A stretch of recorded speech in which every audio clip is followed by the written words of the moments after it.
Magandang araw mga kapitek.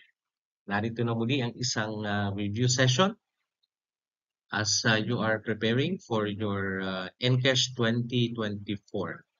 Ako po si Sir Willie Gibb mula po dito sa Dagupan City, Pangasinan Region 1. So kayo po ay nandito na po sa session number 17. Kaya kung bago ka lang po sa ating channel ay pwede mo pong balikan ang iba't ibang mga videos that are related to the different concepts dito po sa ating NCASH preparation for the 2024 examination. Ang pag-usapan natin ngayong araw ay ang revised guidelines on the condemnation and demolition of school buildings that is based on DepEd Order number 107 series of 2010. Mga kapitek, ang DepEd order na ito ay napaka-iksi lamang, dalawang pages lang po ito. But this DepEd order is very, very significant because it will provide the important steps and guidelines on how the school head will condemn and demolish school buildings na ayon po sa iba't ibang mga regulations and other legal perspectives. All right? So before we go into the DepEd order, i-check muna natin yung ating understanding via the different test questions. Let's start with question number 1. In the process of condemnation of school buildings, who shall request for ocular inspection and assessment of the school building perceived to be hazardous? A.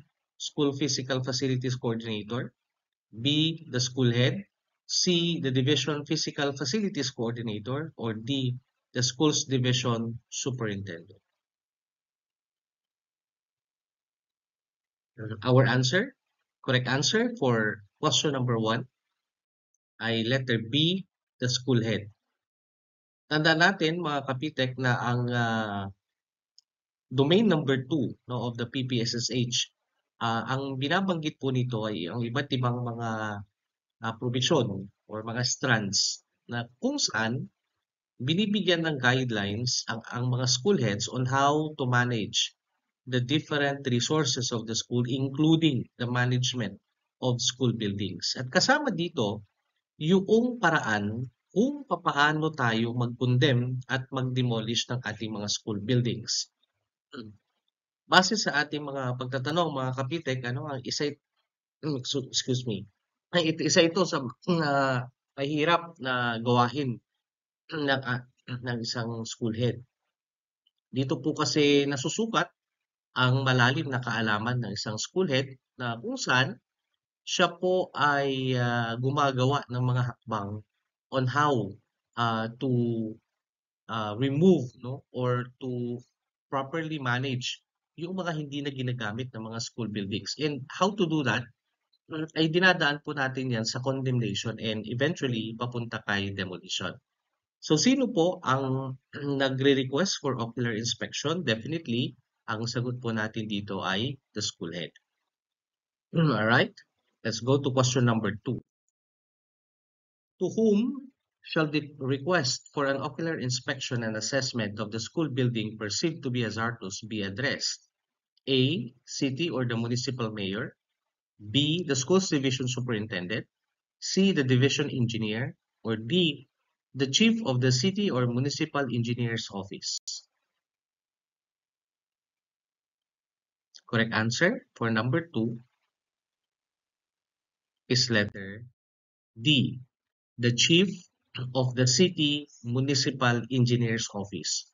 So si school head bilang yung kanyang administrative functions na tinatawag po natin, siya po ay magre-request ng ocular inspection and assessment of the school building. Kanino niya ito i-address? Hindi po niya ito i-address kay mayor, hindi rin po kay STS or kay division engineer, but rather ang ating head of the engineering office or the chief of the city or municipal engineer's office. Sila po ang may nakaatang na responsibilidad on how to do the inspection and assessment of the school building perceived to be hazardous. All right, question number 3. A school building perceived to be hazardous should be immediately cordoned to keep off students, teachers from using it until such time that the school building is completely demolished or otherwise declared as safe for occupancy. Such cordon should be placed at a minimum distance of blank from the building line. A. 2 meters, B. 3 meters, C. 4 meters, or D. 5 meters.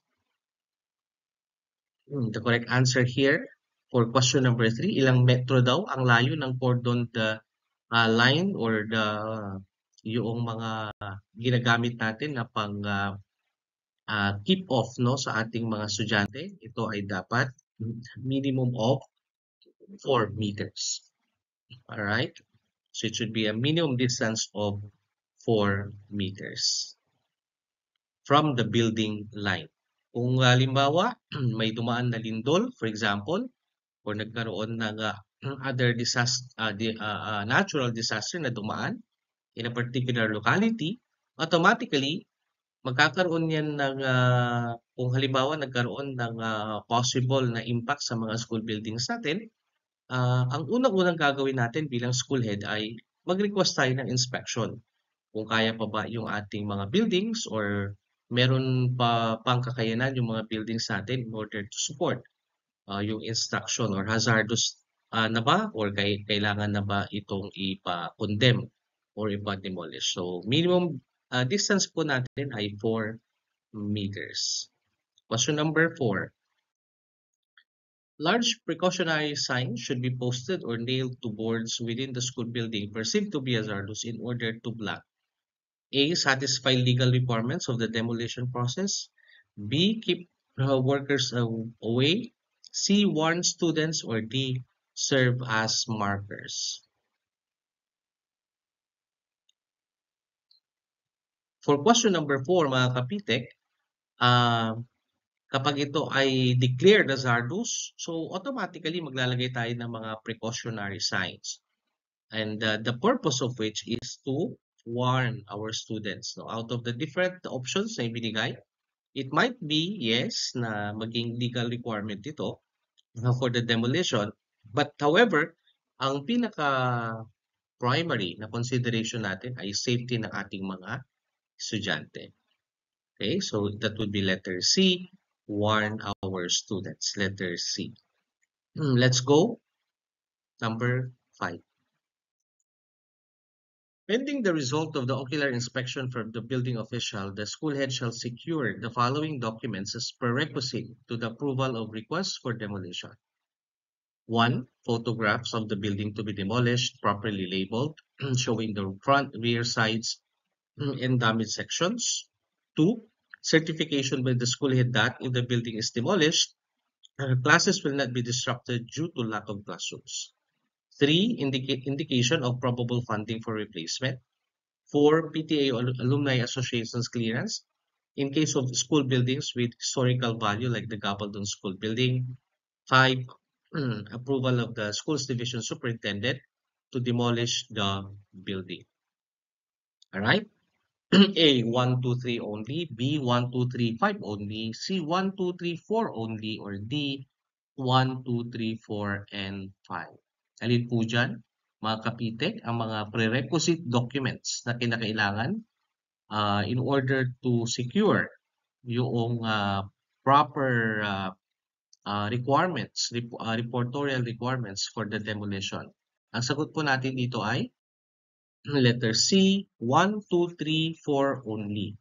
So meaning, ito, 1, yung mga photographs ng building.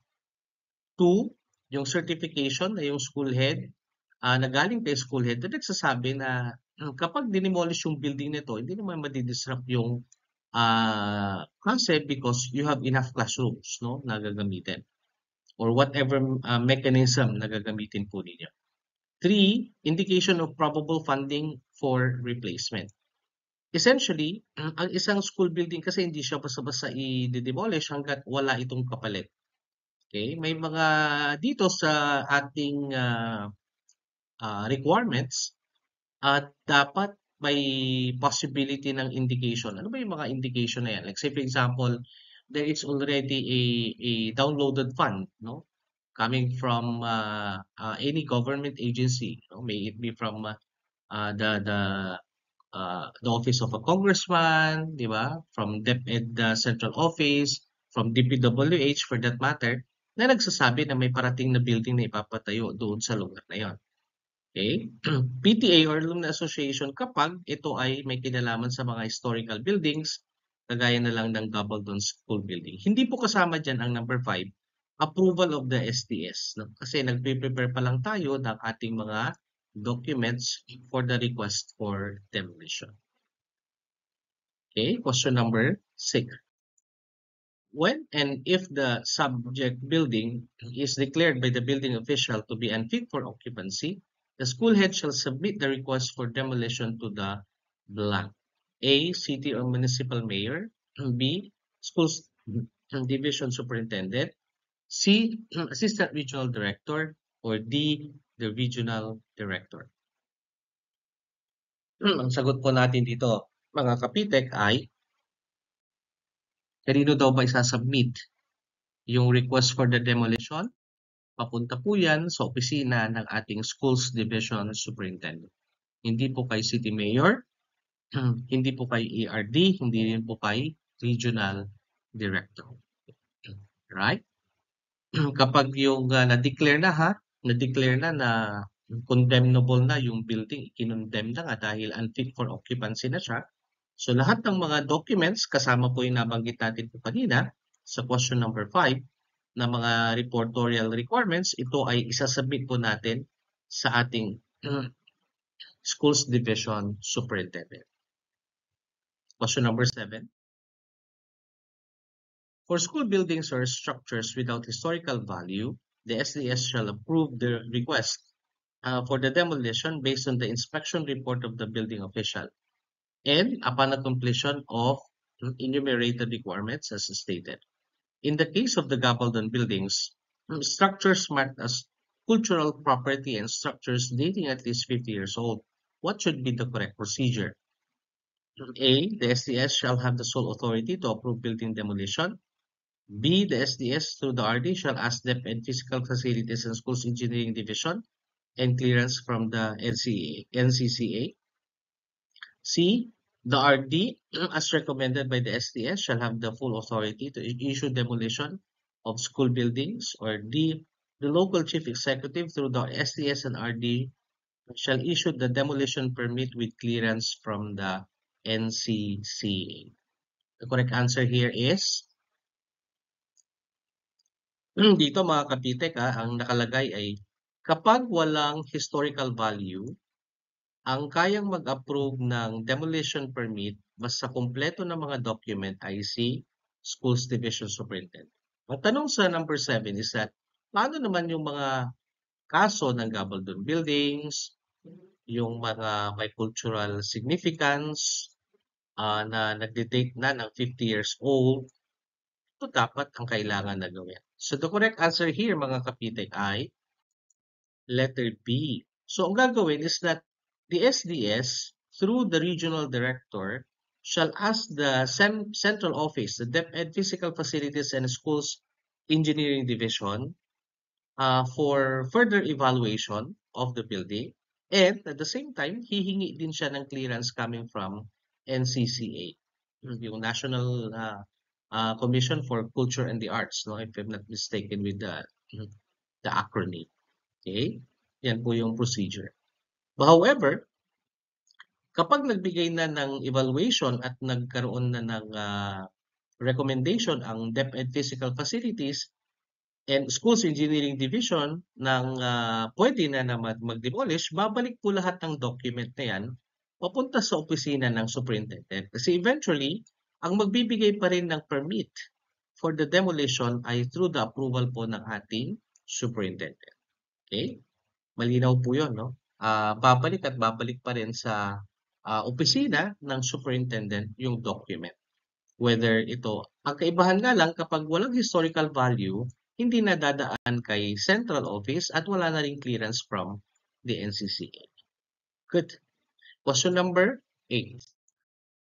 After the approval of the demolition, who shall conduct bidding for the demolition of the school building in case of a national high school with fiscal autonomy? A. Division Bank, B. The school bank, C. Both A and B, or D. The regional bank. Alright? The correct answer for number 8 ay, sino daw ba ang magkakandak ng bidding? Definitely, ang sagot po natin dito ay school bank. Kapag ang school ay may tinatawag na fiscal autonomy or otherwise known as the implementing unit, yung IU na tinatawag po natin. Pero kapag ito ay elementary school, usually, yun lang naman ang exception ha, mga kapitek dito sa DepEd order nito. So again, we make use of the legal lens in questions like this. Kapag ang pinag-usapan po natin ay ang mga elementary schools, ang may exception lang po kasi dito sa ating DepEd order ay ang mga national high school na implementing unit. Sila lang po ang pwedeng gumawa na ang bidding nila ay sa school. Pero kapag other than that, ang magkakandak daw according to the DepEd order ay ang Division Bids and Awards Committee. Okay? Makikita natin yan mamaya, papakita natin yung 2 pages po na DepEd. Okay? I hope you are learning mga kapitek. Kaya kung may mga katanungan po kayo ay mag-comment lang po kayo below para sa ating mga clarifications. Question number 9. A school building declared by the building official to be unfit for occupancy shall be demolished within a period not to exceed blank days from the date of its condemnation. A. 60 days.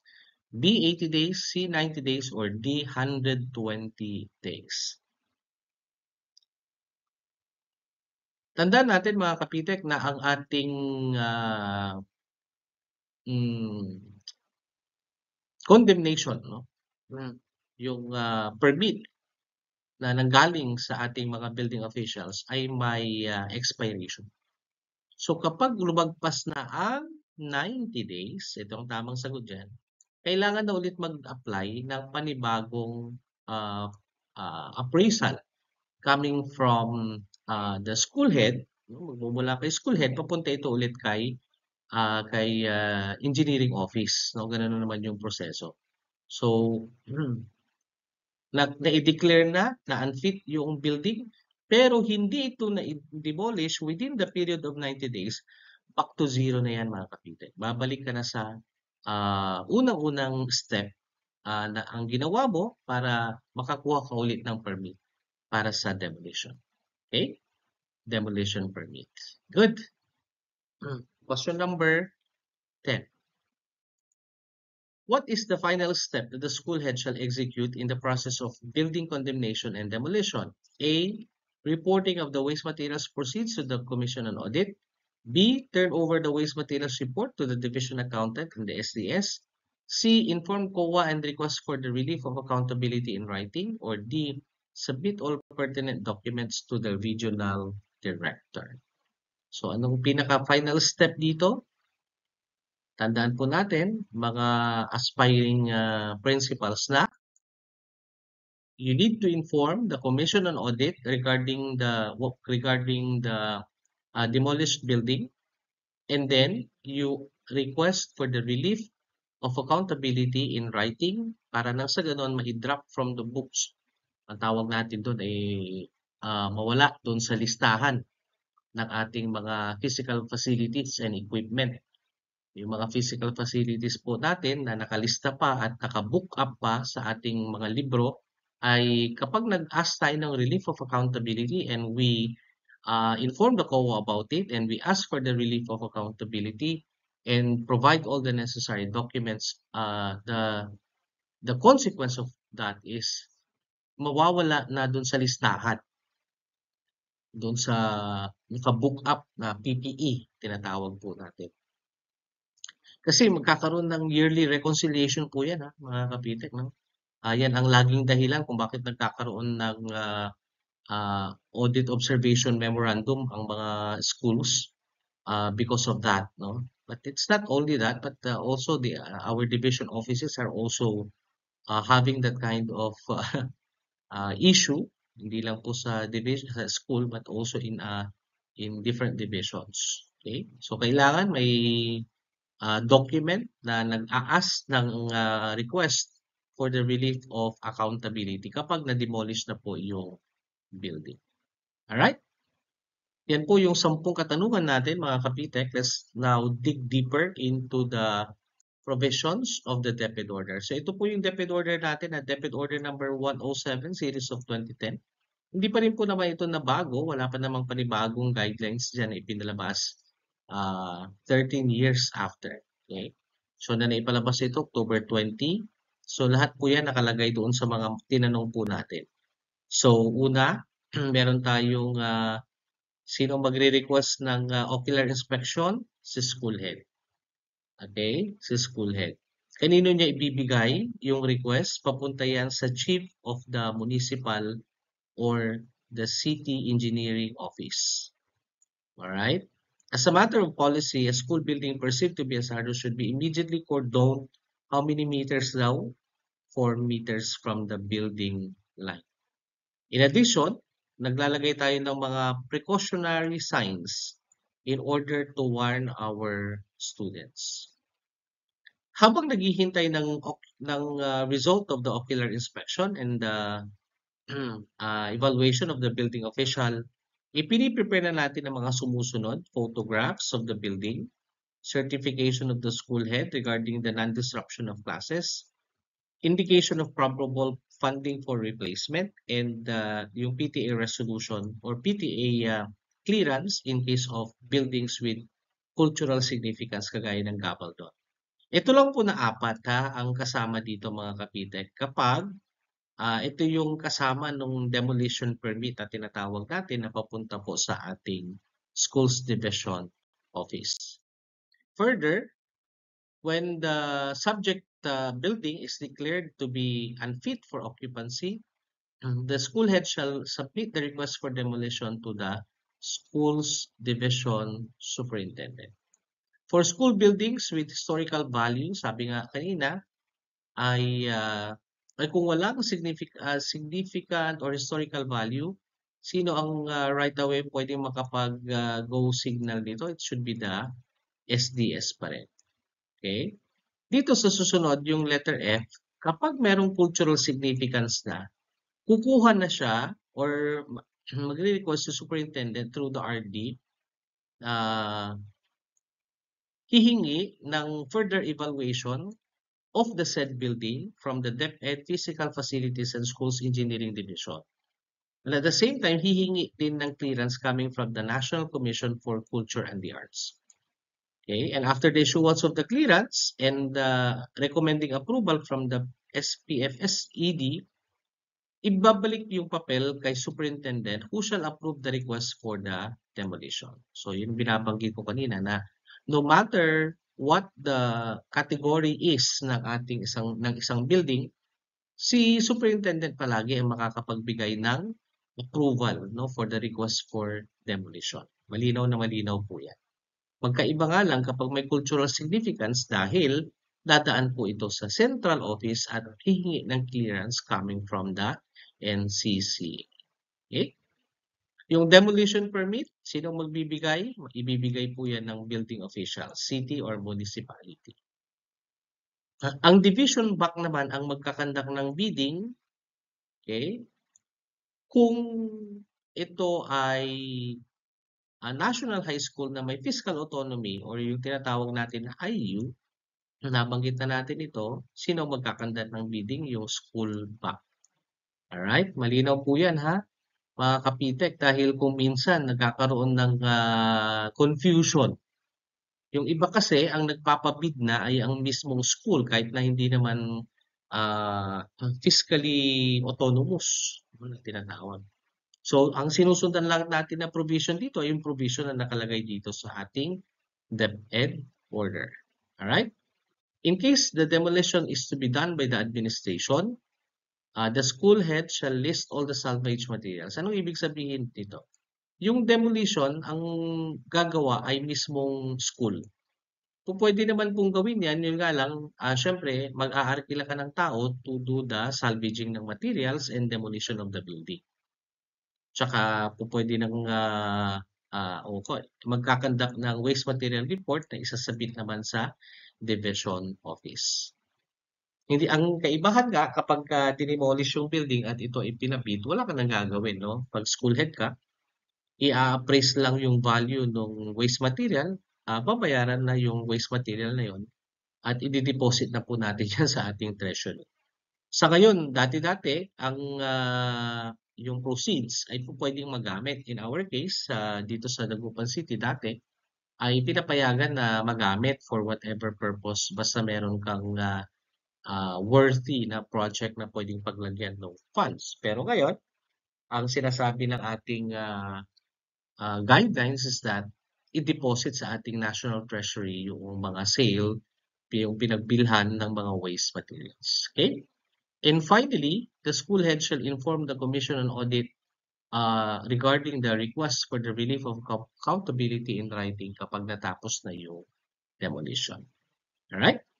So, yun po yan mga kapitek. Sana ay may natutunan po kayo dito sa ating short video, review video patungkol po dito sa ating condemnation and demolition of school buildings. Under domain number 2 ito mga kapitek. And just continue to support our channel. Sana ay ma-share nyo po ito sa ating mga kasamahan, yung mga kakilala po natin na nagpe-prepare din for the upcoming NCASH 2024. Muli po mga kapitik, ako po si Sir Willie and magandang araw po sa ating lahat. Good luck and enjoy learning mga kapitik. Thank you!